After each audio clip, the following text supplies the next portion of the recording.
Hello everyone, welcome to Indian academy. पिछले video में हमने हेनरी फ्यूल के प्रिंसिपल्स ऑफ मैनेजमेंट को डिस्कस किया था। तो टोटल 14 प्रिंसिपल्स ऑफ मैनेजमेंट जो हेनरी फ्यूल ने दिए थे उसे हमने पिछले वीडियोस में कवर कर लिया था। आज हम पढ़ने वाले हैं साइंटिफिक प्रिंसिपल्स ऑफ मैनेजमेंट। तो साइंटिफिक प्रिंसिपल्स ऑफ मैनेजमेंट को देने वाले हैं कौन? तो साइंटिफिक प्रिंसिपल्स ऑफ मैनेजमेंट को देने वाले हैं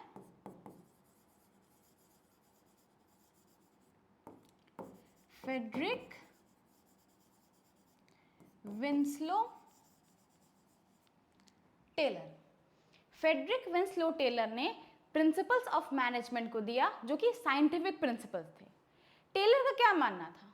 तो टेलर का ये मानना था कि जिस तरह से हेनरी फ्यूल ने प्रिंसिपल्स ऑफ मैनेजमेंट को दिया है तो उस प्रिंसिपल्स ऑफ मैनेजमेंट को फॉलो करके हम अपनी इफिशिएंसी को और ज़्यादा ही इम्प्रूव कर रहे हैं। लेकिन अगर हम ध्यान दें और अपने डिसीजंस में अगर हम साइंस को अप्लाई करें तो साइंस को अप्लाई करके क्या बेनिफिट मिलेगा?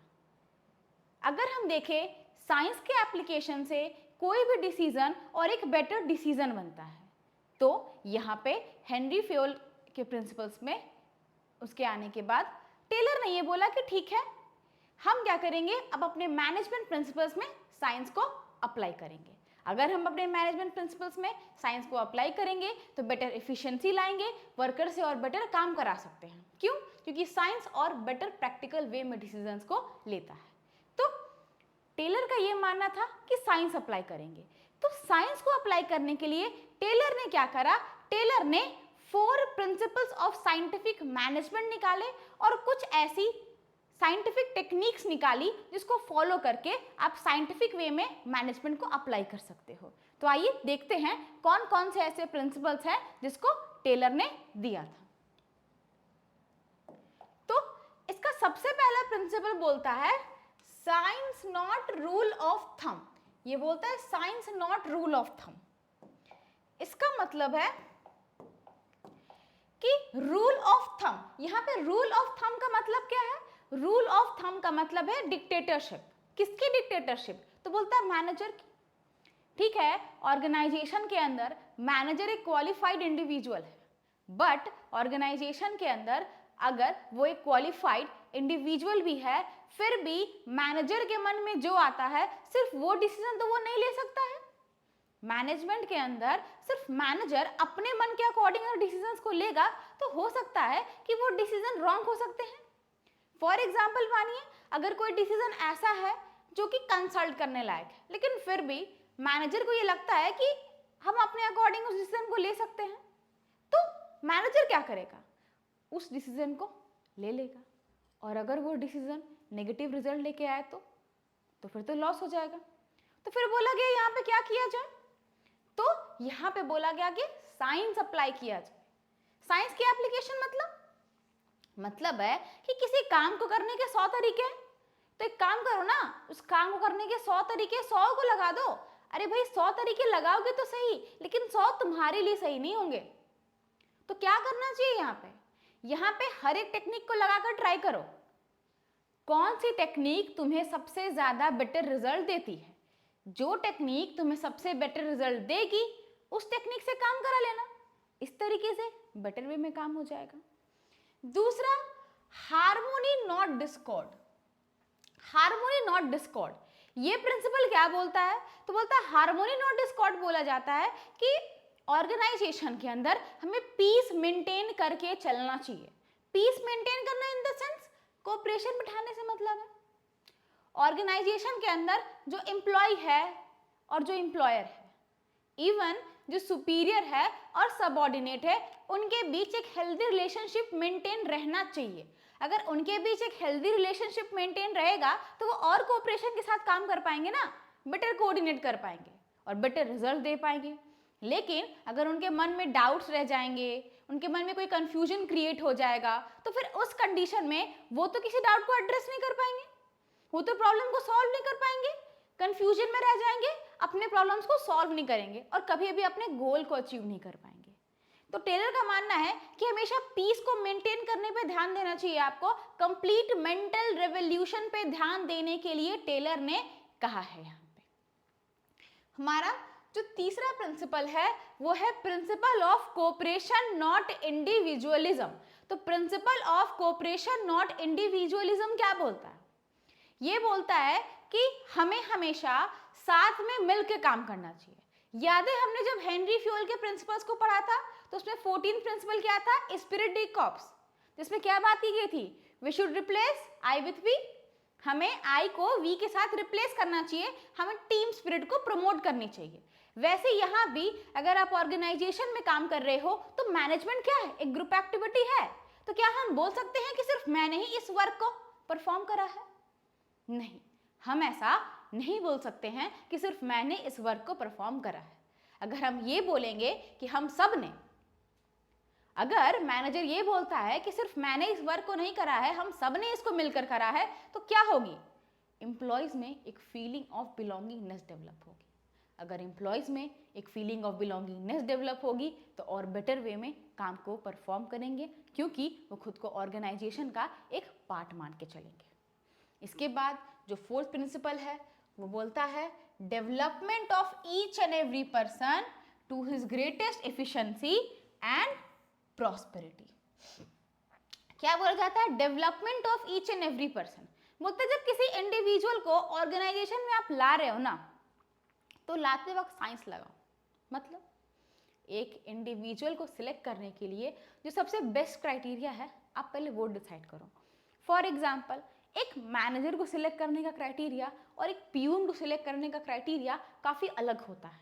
तो साइंस अप्लाई करो, जिस जॉब पोजीशन के लिए जो क्राइटेरिया रिक्वायर्ड है उसको फॉलो करते हुए उसको सिलेक्ट करो। इससे क्या होगा? सबसे पहले तो हम सबसे बेस्ट कैंडिडेट को उस जॉब के लिए लेकर के आएंगे। दूसरी बात, जिस इंडिविजुअल के पास जिस जॉब के लिए क्वालिफिकेशन है, हम उस इंडिविजुअल को उस जॉब के अकॉर्डिंग क्वालिफिकेशन प्रोवाइड करेंगे। अगर हम ऐसा कर पाते हैं तो ऑर्गेनाइजेशन के अंदर हमको बेनिफिट मिल सकता है। और क्या है? तो 4 प्रिंसिपल्स के बाद हेनरी फ्योल ने टेलर ने कुछ टेक्निक्स पे ध्यान देने के लिए बोला है। क्या है वो टेक्निक्स? तो टेलर का मानना है कि मैनेजमेंट की इफिशिएंसी के साथ साथ हमें वर्कर्स की इफिशिएंसी पे भी ध्यान देना चाहिए। अगर हम वर्कर्स की इफिशिएंसी पे भी ध्यान देंगे तो हम मैनेजमेंट को और बेटर परफॉर्म कर पाएंगे। तो टेलर ने कुछ टेक्निक सजेस्ट किए, जिन टेक्निक्स को हमें अपने ऑर्गेनाइजेशन में इंप्लीमेंट करना चाहिए। तो चलिए जानते हैं कौन कौन से वो टेक्निक्स हैं। सबसे पहले टेक्निक है functional foremanship. Functional foremanship, Taylor का क्या मानना था? टेलर का मानना था कि ऑर्गेनाइजेशन में 2 तरह की एक्टिविटीज होती हैं। एक प्लानिंग की एक्टिविटी है एंड दूसरा ऑपरेशन लेवल की एक्टिविटी है। दूसरी ऑपरेशनल लेवल यानी कि प्रोडक्शन लेवल की एक्टिविटी है।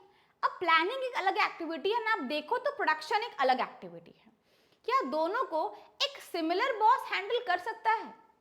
टेलर का मानना है कि एक सिमिलर बॉस दोनों को हैंडल नहीं कर सकता। यहाँ पे आपके लिए जरूरी हो जाता है कि दोनों के लिए आप सेपरेट बॉस को रखें। तो टेलर ने बोला एक काम करो, प्लानिंग डिपार्टमेंट में आप अलग बॉसेस रखो एंड प्रोडक्शन डिपार्टमेंट में अलग बॉसेस रखो, क्योंकि दोनों अलग अलग काम है। प्लानिंग डिपार्टमेंट में थिंकिंग प्रोसेस कर रहे हो आप और प्रोडक्शन डिपार्टमेंट में एक्चुअल वर्क को एग्जीक्यूट कर रहे हो आप। तो उस तरीके से आपको काम करना और बॉसेस को रखना है। तो किसको रखना है? तो बोलता है प्लानिंग डिपार्टमेंट में रखने के लिए सबसे पहले आएगा route clerk. As the name suggest, route clerk. Route clerk क्या करता है? तो आपको सही रास्ता बताता है, किस तरीके से आपको किसी काम को खत्म करना है, आपको वो रास्ता बतलाने का काम रूट क्लर्क करता है। दूसरा हमारा instruction card clerk. Instruction card clerk क्या करता है? इंस्ट्रक्शन कार्ड क्लर्क हमें ये बताता है कि ठीक है, हमें रास्ता पता चल गया इस वर्क को परफॉर्म करने का, तो वो इंस्ट्रक्शन देता है कि किस तरीके से हम इस काम को फिनिश कर सकते हैं। इसके बाद जो थर्ड है वो है time and cost clerk. Time and cost clerk हमें क्या बताता है? तो टाइम एंड कॉस्ट क्लर्क हमें ये बताता है कि कितने टाइम में और विद इन कितने कॉस्ट में हम अपने इस वर्क को फिनिश कर सकते हैं, क्योंकि हम चाहते हैं कि हम अपने गिवन टाइम पीरियड के अंदर विद मिनिमम कॉस्ट अपने वर्क को कंप्लीट करें। तो टाइम एंड कॉस्ट क्लर्क इस चीज़ में हमारी मदद करता है। तो चौथा है प्लानिंग डिपार्टमेंट में वो है डिसिप्लिनेरियन। डिसिप्लिनेरियन क्या करता है? तो डिसिप्लिनेरियन ऑर्गेनाइजेशन के अंदर सिस्टमैटिक वर्किंग को मेक श्योर करता है। इसके बाद प्रोडक्शन डिपार्टमेंट में सबसे पहले आते हैं गैंग बॉस। गैंग बॉस क्या करते हैं? तो बोलता है ऑर्गेनाइजेशन के अंदर अगर काम स्टार्ट करवा रहे हो तो ऑर्गेनाइजेशन के अंदर आपको चाहिए कि आपके सारे मशीन सही जगह पर रहे, रॉ मटेरियल अवेलेबल रहे, आपका ह्यूमन रिसोर्स अवेलेबल रहे। तो जितनी भी चीज़ें आपको प्रोडक्शन के लिए रिक्वायर्ड है उन सारी चीज़ों को एक जगह पर असेंबल करने का काम गैंग बॉस करता है। गैंग बॉस के बाद जो दूसरा है स्पीड बॉस। अब आप काम तो कर रहे हो लेकिन एम्प्लॉय काम करते करते हो सकता है ना अपनी इफिशिएंसी को खो दे। अगर काम करते करते कोई एम्प्लॉय अपनी इफिशिएंसी को खो दे तो वहां पे एम्प्लॉय से गलतियां हो सकती है।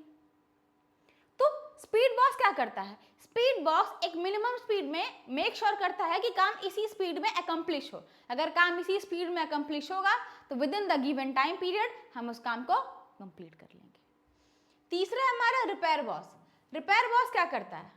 रिपेयर बॉस का काम है सारे मशीन्स को रिपेयर करके रखना, क्योंकि अगर आपने एक बार प्रोडक्शन स्टार्ट करा और उसके बाद अगर कोई मशीन खराब हुई तो वहाँ पे आपको लॉस हो सकता है। अगर आपकी मशीन एक दिन भी बंद होती है तो एक दिन तो आपका प्रोडक्शन रुक जाता है। इसीलिए रिपेयर बॉस क्या करता है? सारी चीज़ों को एक जगह पे सही से रखता है, सही कंडीशन में सारे मशीन्स को रखता है। लास्ट है हमारा इंस्पेक्टर। इंस्पेक्टर क्या करता है? क्वालिटी ऑफ आउटपुट को इंश्योर करता है। हमने एक मिनिमम क्वालिटी सोच तो ली कि हाँ भाई इस क्वालिटी के प्रोडक्ट को बनाएंगे, लेकिन क्या है अगर उस क्वालिटी के प्रोडक्ट को हम बना ही ना पाए? मार्केट में हम अपनी गुडविल को खो सकते हैं, हम अपने कस्टमर्स को खो सकते हैं। इसीलिए हमने एक इंस्पेक्टर को रखा है जो इंस्पेक्टर क्या करता है? क्वालिटी को चेक करता है।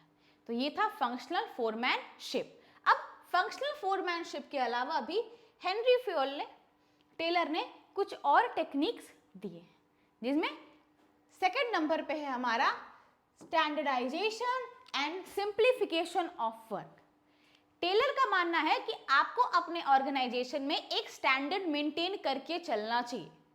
अगर आप ऑर्गेनाइजेशन में एक स्टैंडर्ड मेंटेन करके चलते हो, उस स्टैंडर्ड के थ्रू काम करते हो, तो आपको बहुत सारा बेनिफिट होता है। तो स्टैंडर्ड क्या सिर्फ आउटपुट मेंटेन करना है? नहीं। अगर आप मशीन भी सिलेक्ट करते हो तो मशीन भी एक स्टैंडर्ड की होनी चाहिए। अगर रॉ मटेरियल है तो बेस्ट स्टैंडर्ड का होना चाहिए, बेस्ट क्वालिटी का होना चाहिए। अगर आपके पास ह्यूमन रिसोर्स है, सबसे बेस्ट ह्यूमन रिसोर्स होना चाहिए। अगर आप स्टार्टिंग से ही स्टैंडर्ड मेंटेन करोगे तो आपके आउटपुट में तो वो दिखेगा ना। सोचो, यहाँ पे अगर हम स्टैंडर्ड मेंटेन करेंगे, अगर स्टार्टिंग से अगर हम कोई काम कर रहे हैं, अगर हम एक आर्ट वर्क कर रहे हैं, हम एक प्रोजेक्ट बना रहे हैं, अगर उस प्रोजेक्ट के अंदर अगर हम बेस्ट क्वालिटी के मटेरियल्स का यूज करेंगे तो हमारा प्रोजेक्ट सबसे बेस्ट दिखेगा। लेकिन अगर हम ये सोच रहे हैं जिस प्रोजेक्ट में यूज होने वाले पेपर से ही या फिर मेरे पास जो क्रिएटिविटी हम सिर्फ उससे ही उसको बेस्ट बना लेंगे, तो ऐसा तो नहीं हो सकता। दूसरा, टेलर ने बोला है काम को सिंप्लीफाई करो। अगर आप बहुत सारे प्रोडक्ट हैंडल नहीं कर सकते हो तो हमें क्या करना चाहिए? तो हमें एक काम करना चाहिए, मिनिमम प्रोडक्ट्स जो हमारे से हैंडल हो पाते हैं उन्हीं मिनिमम प्रोडक्ट को हैंडल करते हुए हमें यहाँ पर काम करना चाहिए। उससे क्या होगा? सिंप्लीफाई कर पाएंगे काम को और बेटर परफॉर्म कर पाएंगे काम को। उसके बाद आती है मेथड स्टडी। मेथड स्टडी क्या बोलती है? मेथड स्टडी बोलती है एक काम करने के बहुत सारे तरीके हैं। सबसे पहले एक काम करो ना, सारे तरीकों को नोट डाउन करो कि किस तरीके से आप सारे कामों को कंप्लीट कर सकते हो, कौन सा मेथड इंप्लीमेंट कर सकते हो। सारे मेथड को नोट डाउन करो, देन मेथड्स को इंप्लीमेंट करके देखो क्या ये आपको पॉजिटिव रिजल्ट दे रहा है। अगर मान लो आपने 2-3 तरीके लगाए लेकिन तीनों तरीकों से नहीं लग रहा, नहीं आ रहा आपको रिजल्ट, चौथा लगाओ। अगर चौथे से बेस्ट रिजल्ट आपको मिलता है ना तो यहाँ पे मान लेना आप कि ये मेथड मेरे लिए सही है। तो मेथड स्टडी का इस्तेमाल करके हमारे लिए जो सबसे बेस्ट मेथड है हम वो इम्प्लीमेंट कर सकते हैं। इसके बाद है मोशन स्टडी। ऑर्गेनाइजेशन के अंदर अगर एक एम्प्लॉय काम कर रहा होता है ना तो बहुत सारे अनप्रोडक्टिव एक्टिविटीज़ को परफॉर्म कर रहा होता है। अगर मान लीजिए ऑर्गेनाइजेशन में कोई एम्प्लॉय है, अगर वो एम्प्लॉय आसपास अपने किसी कलीग से बात कर ले रहा है या कोई ऐसी एक्टिविटी परफॉर्म कर ले रहा है जिससे उसका टाइम वेस्ट हो रहा है। तो यहाँ पे वो कुछ ना कुछ तो कर ही रहा है, बट वो प्रोडक्टिव नहीं है from the point of view of organisation. तो क्या करना चाहिए यहाँ पे? हमें यहाँ पे पहले आइडेंटिफाई करना होगा, अगर एक एम्प्लॉय काम कर रहा है तो कौन सी प्रोडक्टिव एक्टिविटी है और कौन सी नॉन प्रोडक्टिव एक्टिविटी है। जितनी भी नॉन प्रोडक्टिव एक्टिविटी है उन सब को हटाने की हमें कोशिश करनी चाहिए, एम्प्लॉय को राइट ट्रैक पे लाने की कोशिश करनी चाहिए, जिससे एम्प्लॉय और बेटर तरीके से काम को परफॉर्म करे। मोशन स्टडी के बाद आती है टाइम स्टडी। टाइम स्टडी हमें क्या बताती है? टाइम स्टडी हमें ये बताती है कि भाई किसी काम को कितने समय में हमें खत्म करना चाहिए। टाइम स्टडी हमें ये बताती है कि अगर आपने कोई टारगेट डिसाइड करा है तो उस टारगेट को आप कितने टाइम में कंप्लीट कर सकते हो, कितना टारगेट मिनिमम रिक्वायर्ड है, कितनी टाइमिंग रिक्वायर्ड है उस टारगेट को अकम्प्लिश करने के लिए। पहले टाइम डिसाइड करो कि भाई कितने टाइम में करोगे, उसके बाद आपको एम्प्लॉयज डिसाइड करने होंगे कि कितने एम्प्लॉय के साथ मिलके आप इस काम को अकम्प्लिश करने वाले हो। टाइम स्टडी के बाद जो नेक्स्ट आता है वो है फैटिग स्टडी। फैटिग स्टडी क्या बोलती है? तो फैटिग स्टडी बोलती है कि स्टैंडर्ड वर्किंग आवर जो होते हैं वो 8 आवर्स होते हैं, बट कोई भी एम्प्लॉय क्या लगातार 8 आवर्स तक वर्क परफॉर्म कर सकता है? आंसर है नहीं, वर्कर तो थक जाएगा। अगर वर्कर मेरा थक जाएगा तो उसकी इफिशियंसी घट जाएगी, उसके बाद भी अगर वो काम करता रहा तो लो इफिशियंसी से काम कर रहा होगा, तो क्या मेरे को प्रोडक्टिव रिजल्ट दे पाएगा वो? The answer is no. क्या किया जाए? टेलर ने बोला एक काम करो, उनको बीच बीच में ब्रेक दो। सबसे पहले उनको ब्रेक दो और ये सबसे पहले चेक करो कि कितने ब्रेक्स की रिक्वायरमेंट उनको एक दिन में पड़ती है। उसके अलावा ये चेक करना है हमें कि कितने देर का ब्रेक चाहिए उन्हें, 5 मिनट, 10 मिनट, कितने देर के ब्रेक के बाद वो दोबारा रिचार्ज हो जाते हैं। तो ऑर्गेनाइजेशन के अंदर सबसे पहले आपको देखना होता है कि वर्कर कितने देर में ब्रेक्स ले रहा है, कितने मिनट के ब्रेक के बाद वो दोबारा से वापस से एनर्जाइज हो जाता है और उसी एफिशिएंसी के साथ काम करता है। तीसरा, कितने ब्रेक्स की रिक्वायरमेंट है एक दिन में।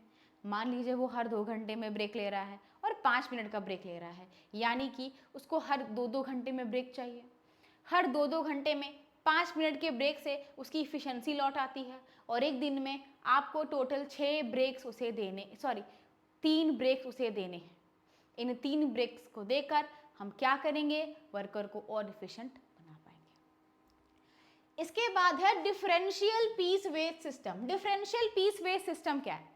बोलता है आपके ऑर्गेनाइजेशन में 2 तरह की एम्प्लॉयज है, एक इफिशिएंट एम्प्लॉय है, एक इनइफिशिएंट एम्प्लॉय है। इफिशिएंट एम्प्लॉय वो है जो काम को सही से परफॉर्म करता है और इनइफिशिएंट एम्प्लॉय वो है जो काम को सही से परफॉर्म नहीं करता। तो डिफरेंशियल पीस बेस सिस्टम का कहना है कि दोनों एम्प्लॉयज को अलग अलग सैलरी ऑफर करो। मान लो अगर इफिशिएंट को ज्यादा पे करोगे, तो इनइफिशिएंट तो मोटिवेट होगा कि नहीं भाई देखो इसको तो मेरे से ज्यादा सैलरी मिल रही है, तो फिर मेरे को भी इसके कैटेगरी में आना है, वो यहाँ पे मोटिवेट हो जाएगा। दूसरा, हमारा इफिशिएंट एम्प्लॉय देख रहा है ना भाई कि मेरे को ज्यादा सैलरी मिल रही है, तो वो कभी चाहेगा इनइफिशिएंट होना, वो हमेशा चाहेगा अपनी इफिशिएंसी को इंक्रीज करना। इसके अलावा इसमें ऑर्गेनाइजेशन का क्या बेनिफिट होगा? आप यहाँ पे जो सैलरी प्रोवाइड करोगे ना वो पर यूनिट प्रोडक्शन पे करोगे, यानी कि आप जितने यूनिट मैन्युफैक्चर करोगे मैं आपको उसके अकॉर्डिंग सैलरी प्रोवाइड करूँगा। तो मतलब एक एम्प्लॉय जितने ज़्यादा यूनिट्स ऑफ आउटपुट को प्रोड्यूस करेगा उतनी ज़्यादा उसकी सैलरी होगी। इससे ऑर्गेनाइजेशन को ये बेनिफिट होगा कि इफ़िशिएंट एम्प्लॉय बनने के लिए हर एम्प्लॉय ज़्यादा से ज़्यादा प्रोडक्शन करेगा, ज़्यादा से ज़्यादा सैलरी लेगा, लेकिन उससे बेनिफिट ये होगा कि हमारा प्रोडक्शन लेवल भी इंक्रीज़ करेगा।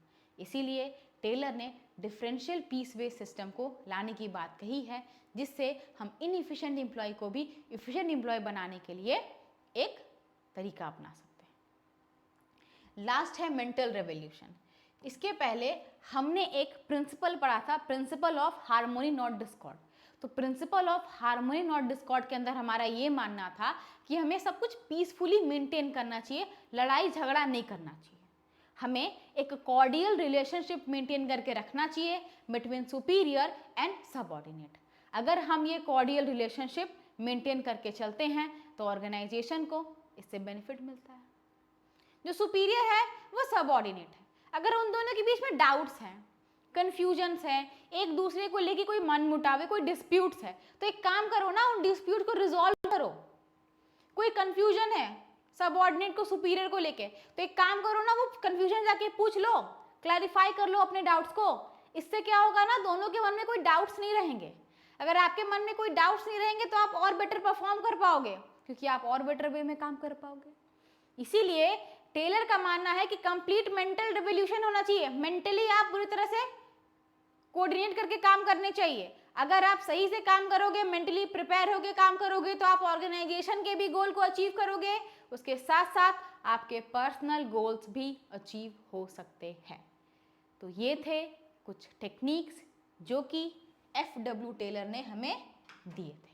तो यहाँ पे हमारा चैप्टर 2 खत्म होता है। Thank you for watching this video. अगर आपको हमारा ये वीडियो पसंद आया हो तो हमारे चैनल को सब्सक्राइब करें।